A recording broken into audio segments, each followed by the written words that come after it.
vais vous parler d'une personne. Bien aimé, vous savez souvent, en tant que chrétien, nous avons besoin d'avoir des modèles. Ou tout au moins, nous avons besoin de voir des vies que Dieu a utilisées, Dieu a transformées. Et tout cela suscite en nous de l'espérance.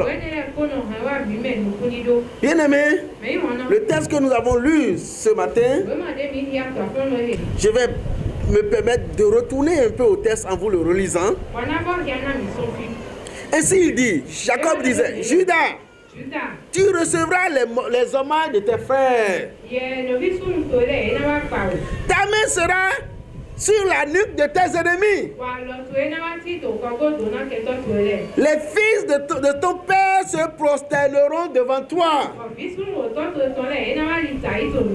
Judas est un jeune lion. Tu reviens du carnage. Mon fils, il déploie les genoux. Il se couche comme un lion, comme une lionne. Qui le fera lever? Le sceptre ne s'éloignera point de Judas, ni le bâton souverain d'entre ses pieds, jusqu'à ce que vienne le Shiloh et que les peuples lui obéissent. Alléluia! Amen. Je ne veux pas faire l'exégèse du texte. Mais avant d'aller dans le fond de mon message ce matin, je voudrais vous faire remarquer un certain nombre de choses dans ce texte-là. Amen. La Bible nous dit que Jacob prononça une bénédiction sur chacun de ses enfants.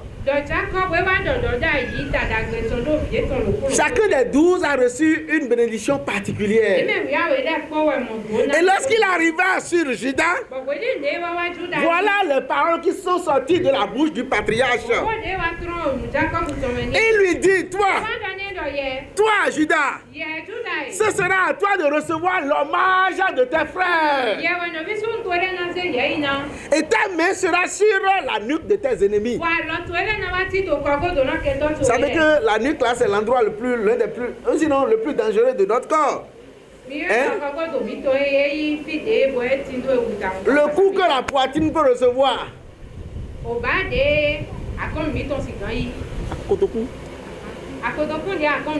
Que le ventre peut recevoir. Que le dos peut recevoir. Que toutes les autres parties du corps peuvent recevoir. Donnez-en la moitié à la nuque. Et vous allez voir la personne déjà par terre maintenant comme un mort. Et son père lui dit, sa main sera sur la nuque de ses ennemis. Et dit, les filles de son père, c'est-à-dire mes autres enfants là, ils se prosterneront tous devant toi. Judas a ainsi proclamé le roi de ses frères. Et dit, il le décrit, il est un jeune lion. Et il revient du carnage. Quand Jacob parle du lion ici, il parle du genre de lion des montagnes. Parce que, vous savez, en Israël, il y a des montagnes. Et les lions là-bas sont des lions de montagne. Ils ne sont pas si majestueux que nos lions d'Afrique. Hein? Mais il faut preuve d'une agilité exceptionnelle. Parce qu'ils sont au milieu des montagnes. Et il faut être agile pour pouvoir sauter et attraper ses proies. Et voilà la description qui est faite de Judas. Il dit qu'il déploie même ses genoux. Et il se couche. Il se couche comme une lionne. Et personne ne peut le relever. Personne ne peut le faire lever. C'est une façon de décrire sa majesté. Et alors il dit, le sceptre ne s'éloignera point de Judas. Quand on parle du sceptre, c'est le bâton que tient le roi. Et ce bâton-là, en Israël, ne s'éloignera point de Judas. Cela veut dire quoi? Le roi sortira toujours de la famille de Judas, de la descendance de Judas. Et il dit que cela sera ainsi. Cela sera ainsi. Jusqu'à ce qu'il vienne le Shiloh. Et tous les peuples, les peuples du monde entier s'inclineront devant lui. Alléluia.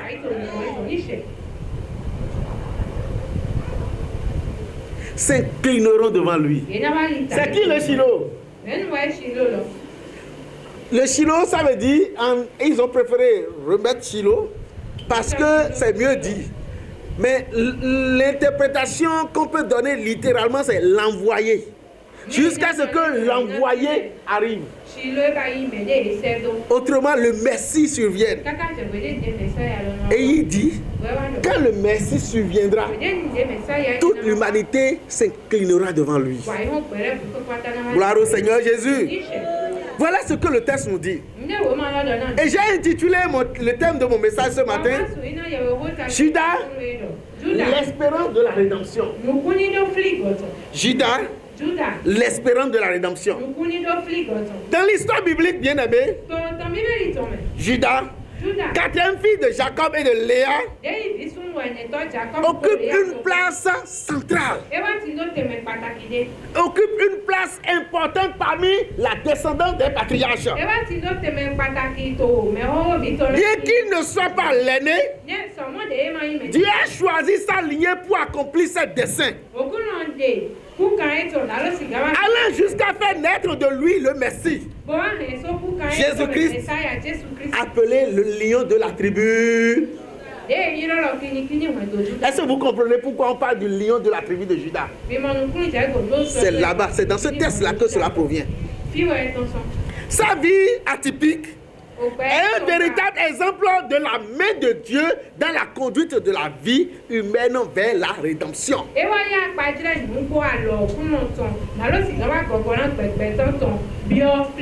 Judas a fait beaucoup d'erreurs. Il avait des faiblesses, mais aussi des moments de courage et de foi. Comme si c'était des choses que le Seigneur attendait véritablement de lui. Son parcours illustre la grâce de Dieu qui transforme un homme ordinaire, faible, un homme faible, en un instrument de bénédiction éternelle et universelle. Une source de bénédiction universelle et éternelle. Alléluia. Comment Dieu prend un homme ordinaire, un homme faillible, un homme qui a commis beaucoup d'erreurs dans sa vie. Comment Dieu peut le prendre et le sortir de ses états de faiblesse pour faire de lui une bénédiction universelle, mais aussi une bénédiction éternelle. Je veux que quelqu'un dise ce matin, Seigneur, Seigneur, fais de moi une bénédiction universelle. Fais de moi une bénédiction universelle. Alléluia. Mais Judas, comment est-il né? D'où est-il parti?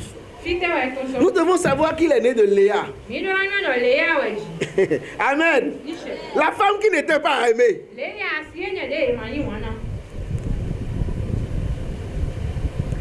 Vous savez bien que quand votre maman n'est pas aimée dans un milieu de polygamie, ou même vous savez que vous n'avez pas la part du gâteau. Hein? Ou bien, la plupart d'entre nous, nous sommes venus de familles polygames. Ou bien, nous avons petite maman, nous avons grande maman. Ou bien, parfois, c'est la première femme qui est délaissée en faveur de la seconde ou bien. Parfois, c'est la seconde qui est délaissée en faveur de la première. Il faut aller dedans pour constater ça. Et très souvent, les enfants aussi sont alignés sur le même, la même échelle que leur maman, n'est-ce pas? Si ta maman a les bonnes grâces, si ta maman a les bonnes grâces de papa, toi tu auras tes frais de scolarité. Quand l'école va te chasser pour rentrer à la maison, on ne va pas te chasser deux fois. Si ta maman est dans les bonnes grâces, vous savez ce que je dis, non? Mais si ta maman n'est pas dans les bonnes grâces, tu iras au champ d'abord. Ou bien, quand on va te chasser là, on va te dire d'ailleurs aujourd'hui il faut aller au champ. Pendant que les autres sont en train d'aller à l'école. Quand tout le monde dans la maison fait quelque chose, et toi, tu as bâti, tu as dit à l'enfant de la femme qui n'est pas aimée, tu iras à la croix pour tout le monde, n'est-ce pas? Ou bien, c'est pas ça? On va te taper à la place de tout le monde. On va dire, mais toi tu étais là. Même si tu n'es pas le plus grand, tu n'es pas l'aîné du groupe. On va dire, mais toi tu étais là, non? Il y a certains parents qui savent comment tourner les choses pour accrocher ça à l'enfant de la femme qui n'est pas aimée. On va le taper correctement. Et tu seras en train de te poser des questions. Qu'est-ce que j'ai fait maintenant pour naître dans cette famille? Qu'est-ce qui s'est passé pour que je naisse dans cette famille-là? Juda est né dans une famille polygame, 4 femmes. Et son papa n'avait pas fait le programme de l'épouser. C'est la petite, sa petite soeur, Rachel, que le papa aimait. Et les parents disent non, chez nous là, il faut marier l'aîné d'abord avant de marier la petite soeur. Donc il y a une semaine d'intervalle dans le mariage. On a épousé la grande soeur d'abord et une semaine après, on a épousé la petite soeur. Et c'était la petite soeur qui était aimée. Mais comme Dieu s'est fait ces choses, malgré que la grande soeur n'était pas aimée, c'est elle qui faisait les enfants. Et elle en a fait jusqu'au 4e. Et pendant que l'autre ne faisait pas d'enfants. Et elle a fait le premier Ruben. Après elle a fait Siméon. Après elle a fait Lévi. Et ensuite elle a fait Judas. Et quand elle a fait Judas, elle s'exclama et dit, cette fois-ci, je célébrerai l'Éternel. Cette fois-ci, je célébrerai l'Éternel. Mon mari ne m'aime pas. Mais chaque fois qu'il vient auprès de moi là, je lui sors un garçon. Vous voyez, non? Et elle dit cette fois-ci, je célébrerai l'Éternel. D'où le nom Judas. C'est ce que le nom signifie. Louange. Amen. Et dès sa naissance, vous voyez bien que son identité est liée à la louange. Lui, il est sujet de reconnaissance à Dieu.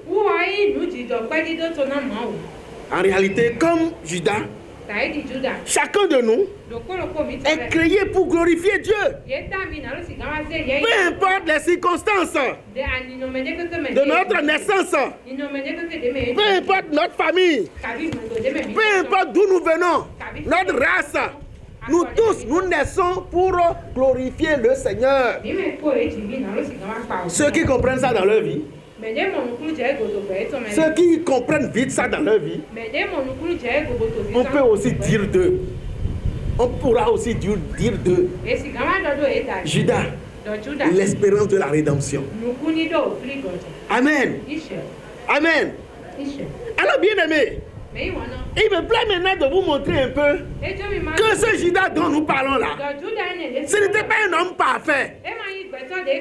Pour que chacun de nous comprenne que ce n'est pas la perfection de l'homme qui décide de Dieu. D'ailleurs, nous n'avons aucune perfection à lui imposer. Quel que soit l'état dans lequel tu es, si le Seigneur décide de t'utiliser, il va t'utiliser. Et nous voyons Judas qui traverse quelques épreuves et qui commet des erreurs. Je vais vous juste mentionner 2 de ces erreurs célèbres que tout le monde connaît certainement. Nous voyons d'abord dans Genèse chapitre 37, verset 12 à 26, que Joseph, qui était préféré de son père Jacob, suscitait beaucoup de jalousie auprès de ses autres frères. Je parle ici de Joseph. Un jour, son père l'envoie aller voir comment se portent ses frères qui sont partis paître les brebis.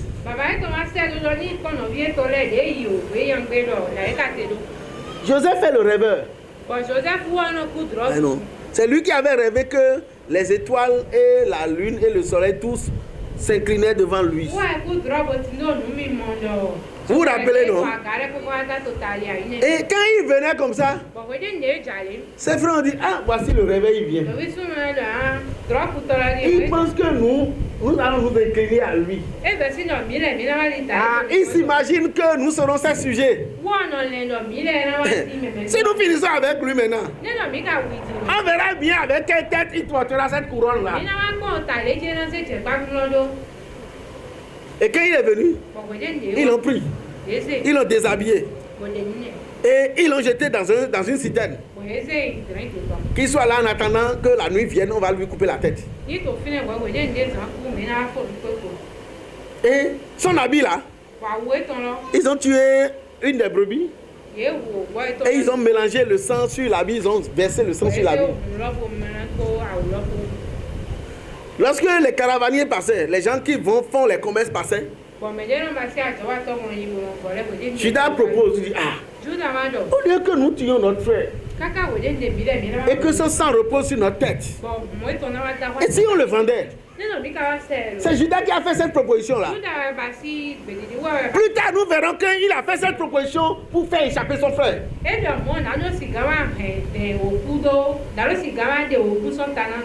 Pour que Joseph ne meure pas. Il a sorti cette idée-là. Et c'est ainsi que Joseph a été vendu. Et nous voyons comment Judas a joué un rôle décisif. Il ne le sauve pas seulement, Joseph, mais il lui épargne la mort. Il lui a épargné la mort. Plus tard, on nous dit que Ruben va arriver, le grand frère va arriver. Vous dites, ah, mais pourquoi? Comment vous l'avez fait? Qu'est-ce qui s'est passé? C'était un premier épisode. Même si il a été déterminant en sauvant la vie de son frère,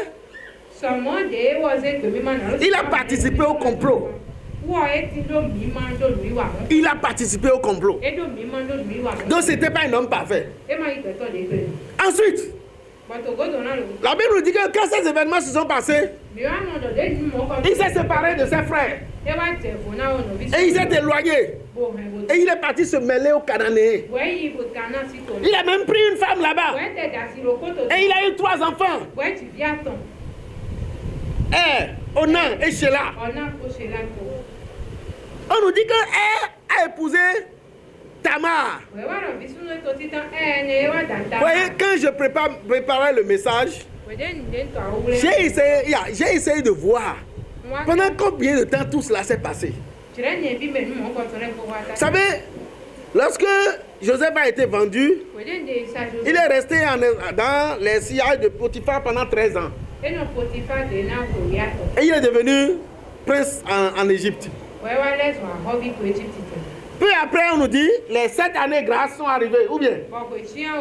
Donc, les 7 années plus les 13, ça fait 20 ans. Et nous sommes entrés dans les 7 autres années difficiles que l'Égypte avait connues. Et c'est pendant cette période-là que tous les enfants de Jacob vont venir en Égypte pour pouvoir acheter du grain. Donc, si je situe cette période, il me dit, ces événements se sont passés environ entre 20 et 25 ans.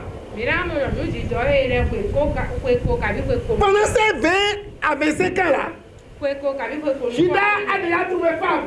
Et il a déjà fait 3 enfants. Et parmi ces enfants-là, le premier s'est marié à Tamar. Et il est mort. Le second s'est marié à Tamar. Et lui-même est mort. Et le troisième, Joseph dit non. Il faut qu'on le garde. Si je le donne encore à cette femme maintenant, on dirait qu'elle porte la mort en elle-même. Et mes 3 enfants que j'ai faits, les 3 mourront. Et il dit à Tamar, retourne chez tes parents. En attendant que mon jeune fils, Sheila, grandisse. Quand il sera grand, il t'épousera. Parce que la loi, en ce moment-là, si ton grand frère meurt et qu'il laisse une femme, tu dois l'épouser. Ton premier-né, le premier enfant que tu feras, il n'est pas à toi, il est à ton grand frère défunt. D'accord? Et c'est lui, il portera le nom du défunt. Et les autres enfants qui naîtront par la suite sont tes enfants à toi. D'accord, tout le monde comprend ça? C'est important de comprendre ceci. Vous savez pourquoi? Si vous ne comprenez pas ceci, vous n'allez pas comprendre la généalogie de Jésus. Vous allez constater que dans Matthieu, Joseph est né de quelqu'un. Dans Luc, il est né d'une autre personne. En réalité, c'est ceci qui s'est passé. Celui qui est son père biologique là, c'est lui que Matthieu a marqué. Mais il était mort. Et donc son petit frère, celui que Luc a marqué là, lui, qu'est-ce que je dis? Son père biologique, c'est lui que Matthieu a marqué. D'accord? Donc c'est celui qui était vivant, le père de Joseph. Mais l'autre père là,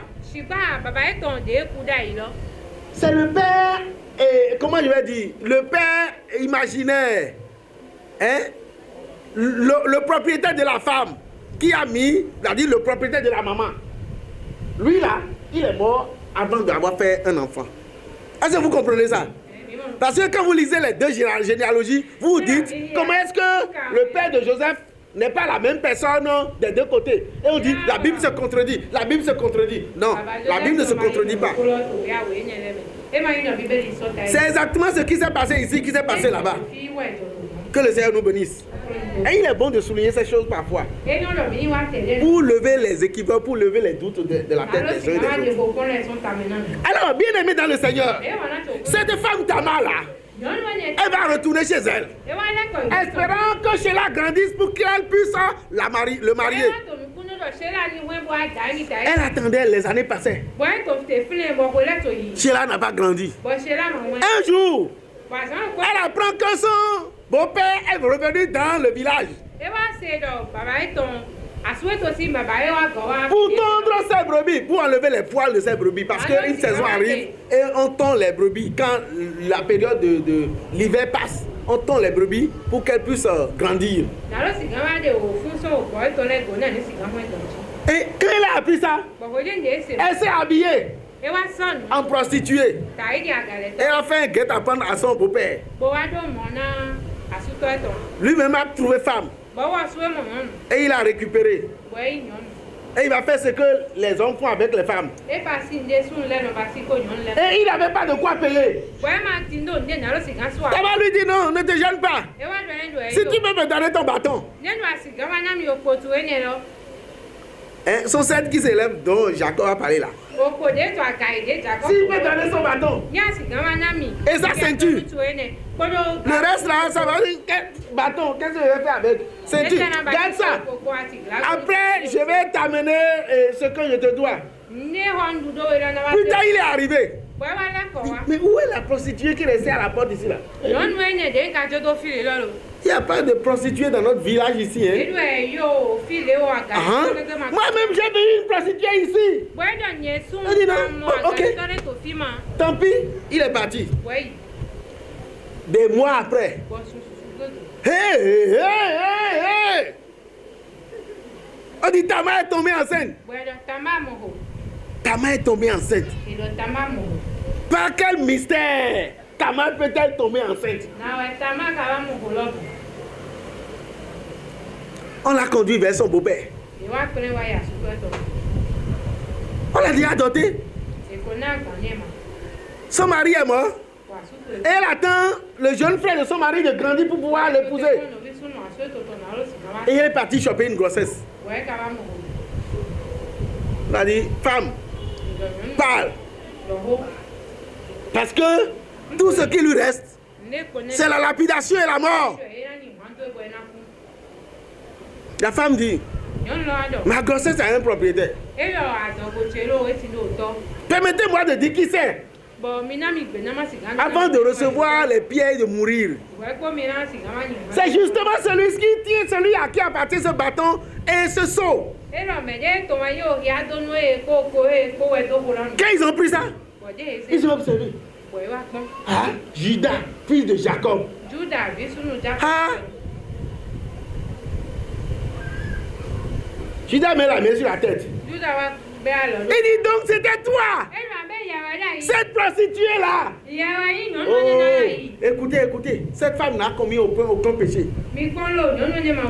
C'est moi qui ai commis tous les péchés. C'est moi qui l'ai privée de son mari. Et elle a procédé ainsi pour me faire tomber. Et quand elle a voulu faire les enfants, elle fait des jumeaux. Qui sont l'un d'eux, Péretz, qui sera l'ancêtre de notre Seigneur Jésus-Christ. Au travers de ces histoires, l'homme dont nous parlons là, Judas, il est un meurtrier. Il est un esclavagiste. Il est un menteur. Il est un adultère. Il est un inceste.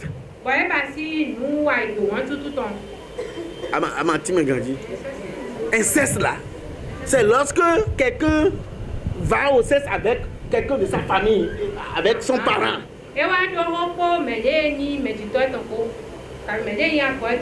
Donc toutes sortes de péchés étaient accumulés en lui. Comment Dieu peut procéder et amener la rédemption par une telle personne bien-aimée? Comment est-ce possible que Dieu sorte de ce caca-là? Comment Dieu peut sortir de cette boue-là quelque chose de si beau, de si extraordinaire? C'est certainement la question que les uns et les autres peuvent se poser. Car nous voyons par la suite que Judas sera le plan de la rédemption divine. Il sera l'instrument. Un instrument que Dieu a utilisé pour l'accomplissement de son plan divin. Alléluia. Il y a beaucoup de choses que je peux citer de lui, mais je voudrais rapidement aller vers la fin, à la conclusion, pour montrer qu'il est un modèle. Il est un modèle pour nous en tant que disciples aujourd'hui. Judas illustre qu'on peut passer de l'échec à la restauration, de la faiblesse à la force. Dans quoi est-ce que tu es? Quelles sont les idées qui te viennent en tête? Tu penses que toi, tu ne vaux, c'est fini pour toi. La seule chose qu'il te faut, c'est de te retrouver sur le chemin du Rédempteur. Et c'est ce qui est arrivé à Judas. Lui qui était quelque chose à jeter. Plus tard, voilà la bénédiction que son père va prononcer sur lui. Mais je sais que beaucoup se posent la question de savoir, mais il n'est pas l'aîné. Ouais. Quand je prends l'aîné Ruben, lui, il a couché avec l'une des mamans, l'une des femmes de son père. Et parce qu'il a fait cela, il a été déchu de l'héritage. Il n'était plus capable, il ne pouvait plus être celui qui sera de qui la royauté proviendra. Le fils de la femme qui devait écraser la tête au serpent ne peut plus sortir de lui parce qu'il a couché avec la femme de son père. Les deux autres, Siméon et Lévi, eux autres c'est des meurtriers, de vrais meurtriers. Vous vous rappelez de l'histoire de leur soeur, non? Quand leur soeur était dans un village cananéen et puis les villageois, le chef du village a attrapé leur fille, leur soeur. Ils sont venus, ils ont dit non, nous sommes prêts à vous donner notre soeur. Mais nous avons des coutumes. Et vous devez respecter notre coutume. Tous les garçons qui ont déjà 8 jours, 8 jours d'âge, jusqu'en haut, ils doivent être tous circoncis. Et ils ont accepté, comme ils veulent faire. Et ils les ont circoncis. Vous savez, le 3e jour de la circoncision, ça fait vraiment mal. On marche comme ça. On marche comme ça. C'est à ce moment-là que Siméon et Lévi ont choisi leurs serviteurs. Ils sont rentrés dans le village, ils ont tué tout le monde. Jacob a dit, vous avez amené l'opprobre chez moi. À cause de cela, eux aussi ont été bannis de l'héritage. Et celui qui devait suivre, c'est Judas. Lui-même, il a pour lui. Mais il a fait pour lui dehors. Il n'a pas fait pour lui à la maison. Et c'est pour cela que la royauté est tombée sur lui. Le Seigneur sait pourquoi il fait ces choses ainsi. Bien aimé dans le Seigneur, l'histoire de Judas nous rappelle que Dieu n'attend pas des hommes parfaits pour accomplir son plan. Et que lui sait transformer les cœurs. La fin de l'histoire de Judas montre que vraiment Judas est devenu une autre personne. Lorsqu'ils sont revenus en Égypte et que Joseph qui s'est caché là, il voulait prendre son petit frère Benjamin et le garder avec lui. Judas a dit, oh, son grand frère, il est déjà mort. Et c'est beaucoup de soucis à son père depuis ce temps-là. 25 ans, hein? Si nous acceptons que le petit frère reste ici maintenant, notre père va mourir. Il dit, pardon, prenez-moi à sa place. Gardez-moi à sa place et laissez-le partir. Judas a changé. Il n'était plus la même personne. Il a accepté de mourir à la place de son frère maintenant. Parce qu'entre-temps, il a reconnu ses fautes. Et le Rédempteur l'a transformé. Et c'est ce que le Seigneur fait. Il transforme les cœurs humbles. Même nos échecs. Même nos échecs peuvent devenir des points de départ pour une vie de service et de louange pour le Seigneur.